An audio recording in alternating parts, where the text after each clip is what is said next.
Welcome to Spirit Art Life, and let's do this. Miss Hartwood, lock the door, will you? I'd rather not run into dear Dr. Gray if I can help it. This feels strange. So very strange.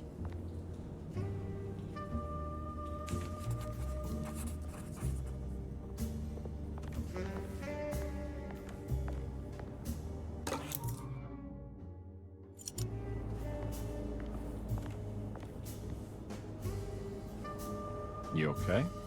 This place? It's like something from my childhood. It's just a private study of a very peculiar man.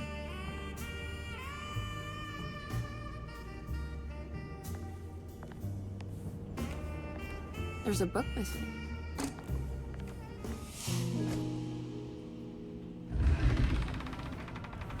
A secret door. Looks like it. Careful. Let me go first.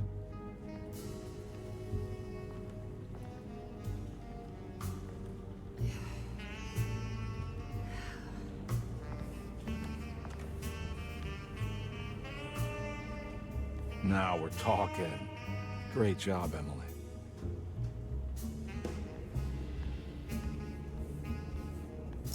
This has some... Good to finally meet you, Mr. Hartwood. I'm here on the behalf of your brother Philip. You were expecting me, weren't you? Yes, you're from the Seattle, no? That's right. I just wanted to ask you a few questions to see if there is anything I can do to help you and your family. Okay. I understand you're full of imagination. You make up a lot of things. I suppose. And you obsess over them, blurring reality and fiction. Sometimes. Do you want to tell me about the Dark Man? No, I don't. That's all right. Perhaps there is something else you can tell me. Something you know to be made up, but you hold dear. Juan? John? Who's John? No, Juan Luis Jorge. Oh, wait there a moment. Here, take a look. Is he... Oh, he is the author.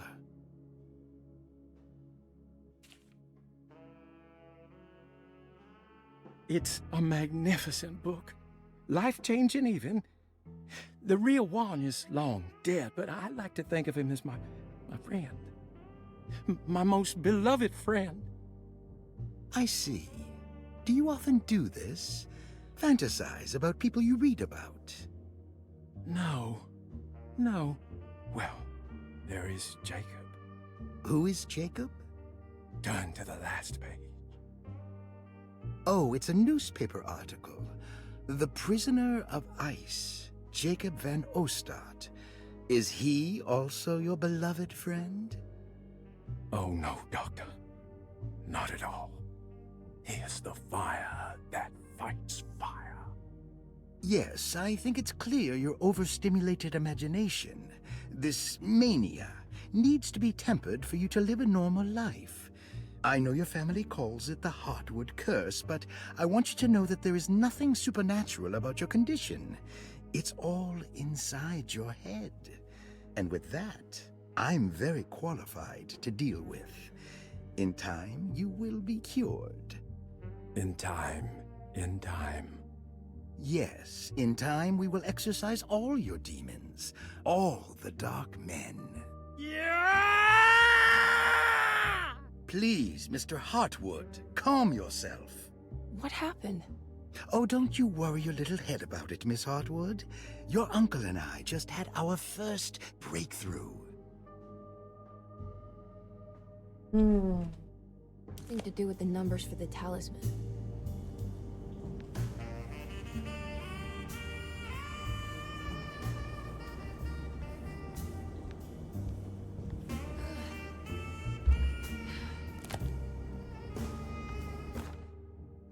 The Snake Dagger, a monograph by Yael Klein. In Ludwig Prin's book on pagan rituals called The Mystery of the Grave, as translated by Nicholas Vachy, there are several references to a sacrificial dagger called the Snake Dagger. It has long been thought of as a poor translation of the original text, that it would be more appropriate with worm dagger from the Latin vermis cultrum. This seems natural following the recent consensus that the original title of Prin's book, De Vermis Mysteris, should literally translate to the mystery of the worm. However, this would take away from Vahi's great effort at translating the underlying meaning of the words and revealing several cultural beliefs. While Prin certainly was using the term worm as a symbol or synecdoche for death and the dead, which is made clear by the contents of the book, in the case of the dagger, we shouldn't be too hasty to dismiss his translation. Reading through Vahi's correspondence with his patron, it appears that he had more than just the Latin text at his disposal. Vahi had dug up Prin's living relatives and uncovered several cross-referenced historical texts and an actual snake dagger. The dagger was dated to the early Middle Kingdom of Egypt and had such a clear shape of a wave that Vahi considered calling it the sinusoidal blade. Knowing the full story, it seems prudent that he chose to translate it as snake and not worm. There are several reasons why this choice of word helps us understand the pagans that Prin's book attempts to describe.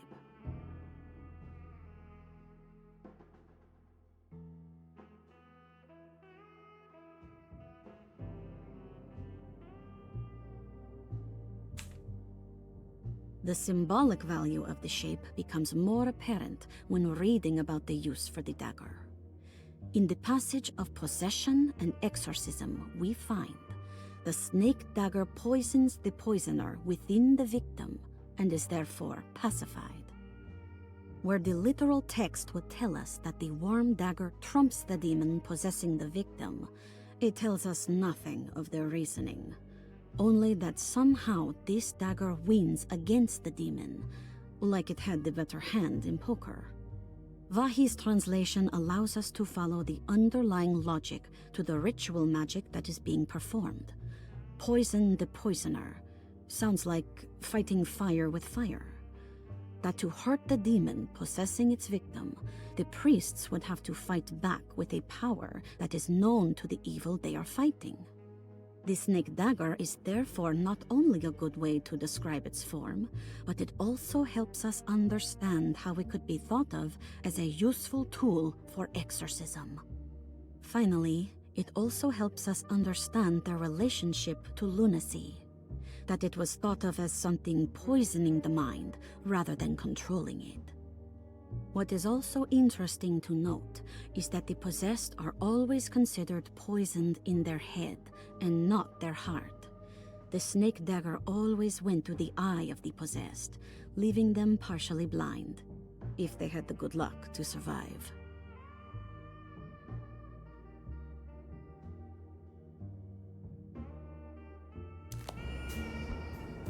All very interesting, but what am I supposed to do now?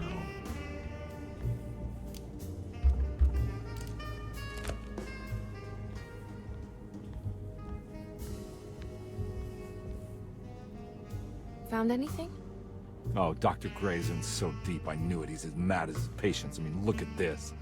She who can till the soil of this sick world and begin again, the black goat of the woods with 1,000 young. Absolute insanity.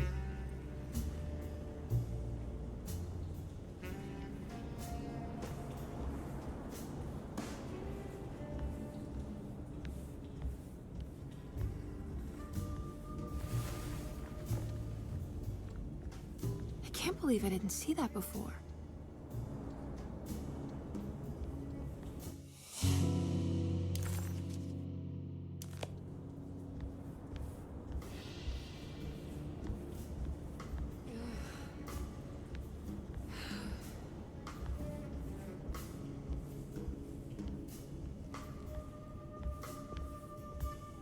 Very awkward to make it move this way on a keyboard and mouse.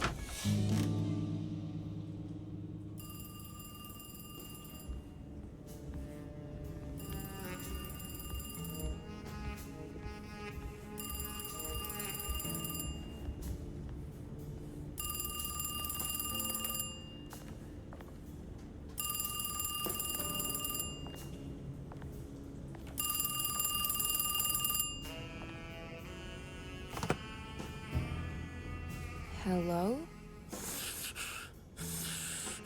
Who's there? Jeremy? Jeremy is with the Dark Man. You can't save him. Jeremy is with the Dark Man? Where? Who is he? What is the Dark Man? The Heartwood curse. He will come for you too.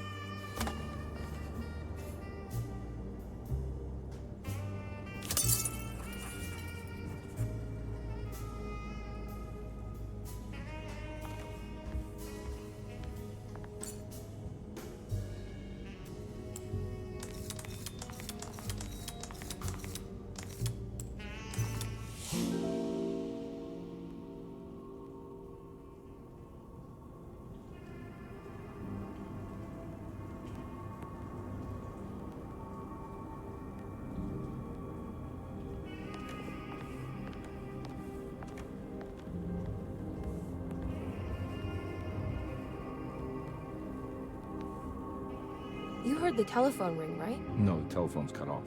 I tried calling the police earlier. Yeah, that's what I figured.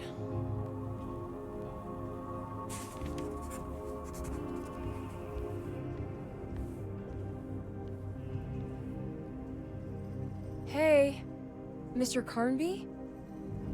What? Nothing, right? It's a closet? That's right, Detective. I'll see you later. I have to finish this. You're going inside the closet? I know what it looks like, but I can't explain it, much less justify it. All right. You do what you have to do, miss. Goodbye, Detective.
We found the ancient stellarium perched on a cliff facing the Arctic Ocean after a day of sailing due north of the Eskimo encampment.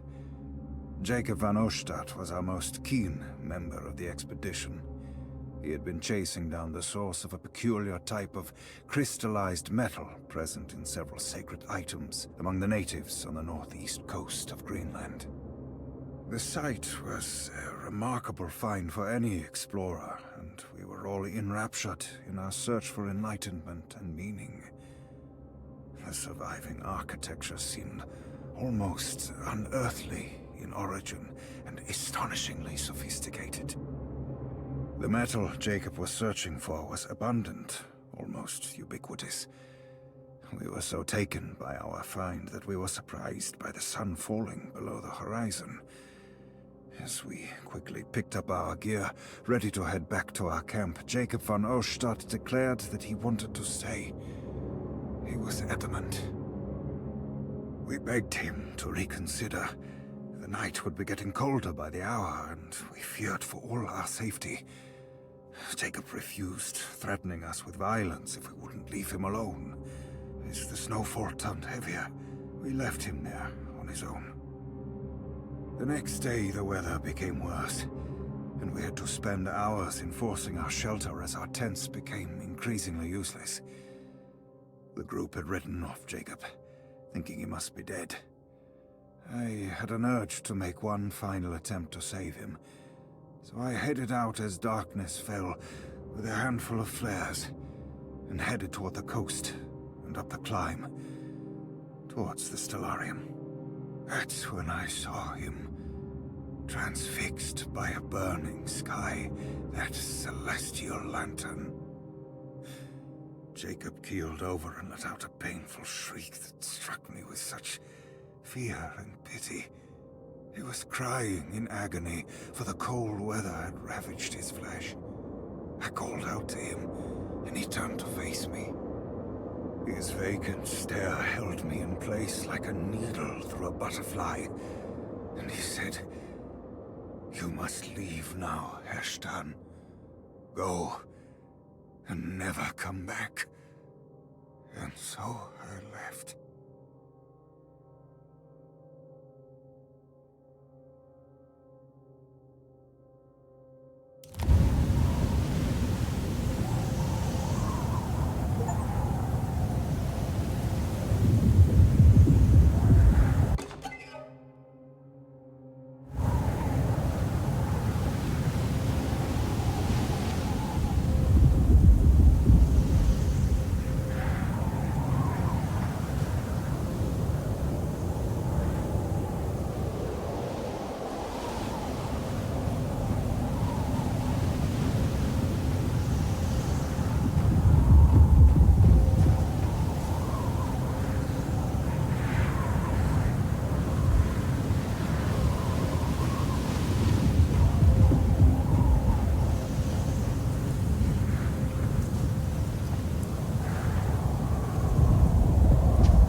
The story just gets weirder and weirder, and there's an alternate ending as well.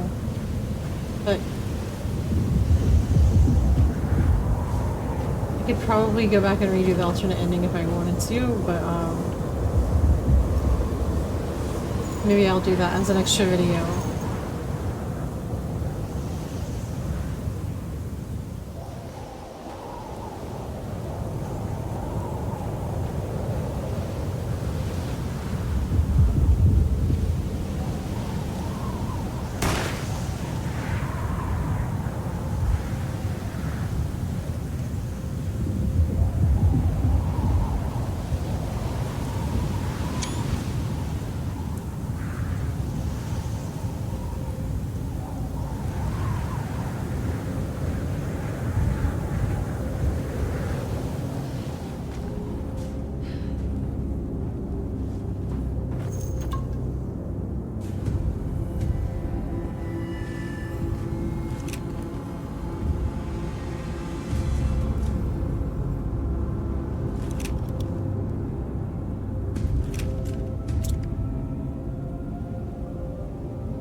How do I switch? There we go.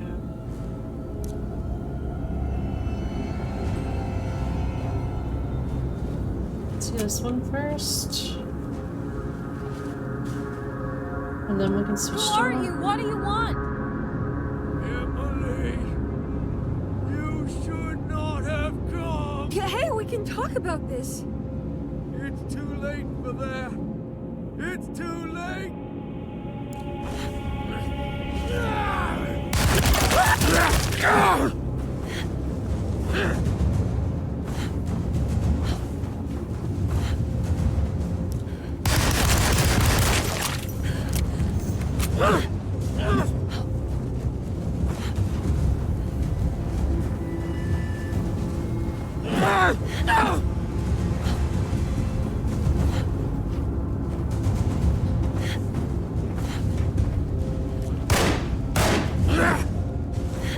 I'm stuck.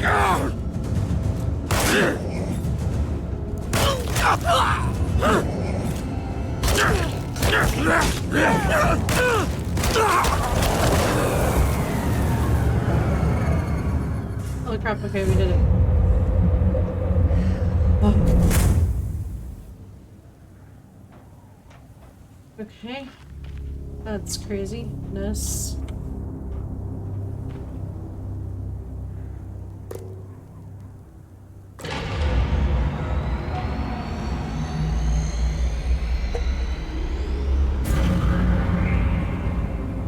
If the Dark Man is gonna be in the middle of your existence, Jeremy, then at least set everything in order.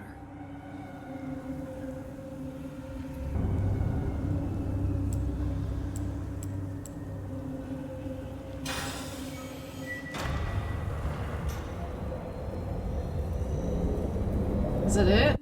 Yeah.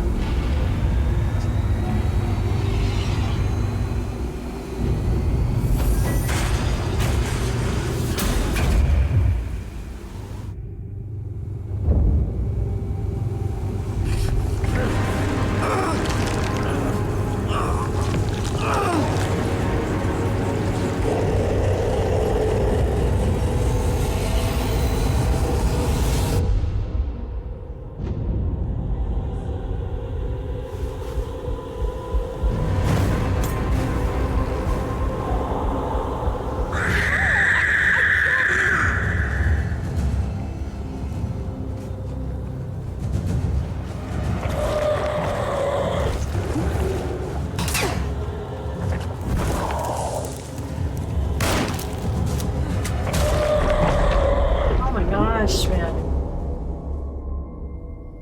That was rough. So close to the end of the story.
Crap, this is so hard.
He's impossible to get away from. 2 seconds anymore.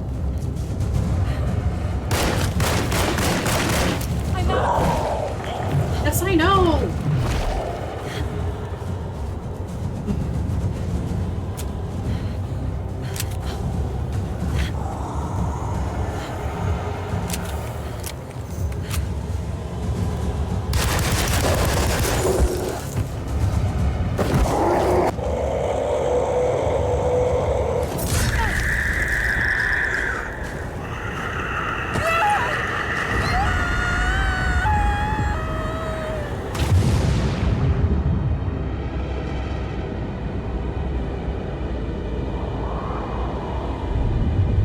Holy cow. Wow.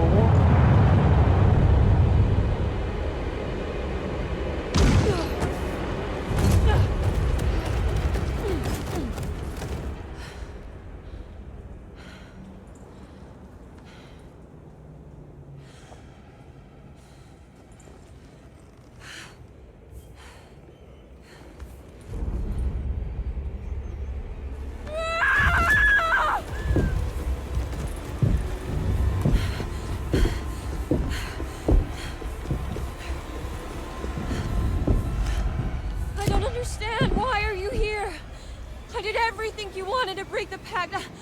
What else can I do? Wait, it did work. That's why you're coming after me. You're in my head now. In that case, I hope you enjoy your stay. Emily, stop! Don't worry, we got you.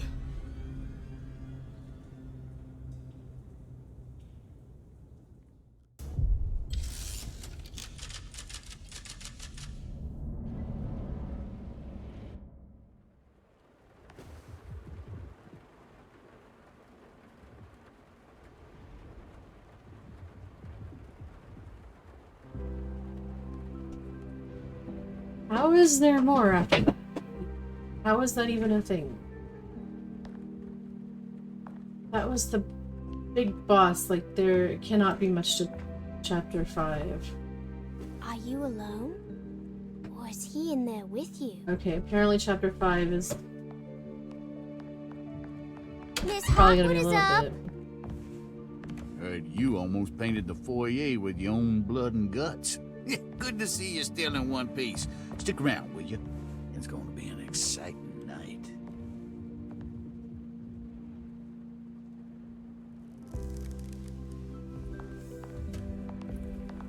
Good to see you made it, miss. And all that ruckus, Lotta gave you a healthy dose of that sleeping juice. Wasn't sure you'd be waking up again. What happened? You had a psychological breakdown. Tried to shoot yourself. Sorry for the manhandling, but we just wanted to save you. You also stabbed Jeremy in the eye. Is he alright? He's a little strange, but everything else is back to normal. Really?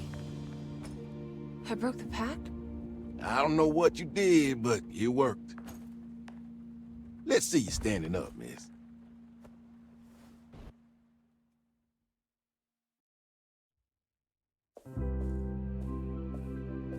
Jeremy, are you okay? I'm so sorry for hurting you. How can you ever forgive me? Emily, I missed you so. I do hope you'll stay with me for a while. Uncle, what's wrong? Is it anesthesia? He seems so meek. I wish that was the case.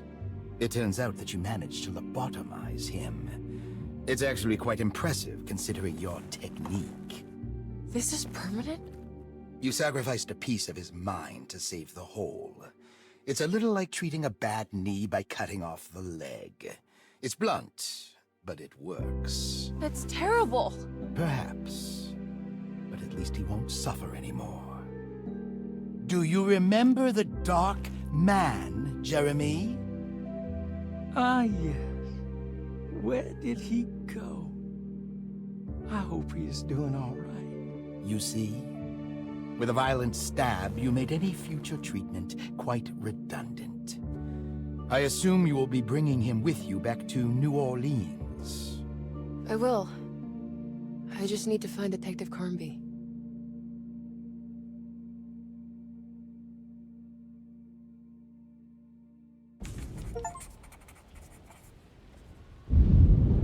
All right.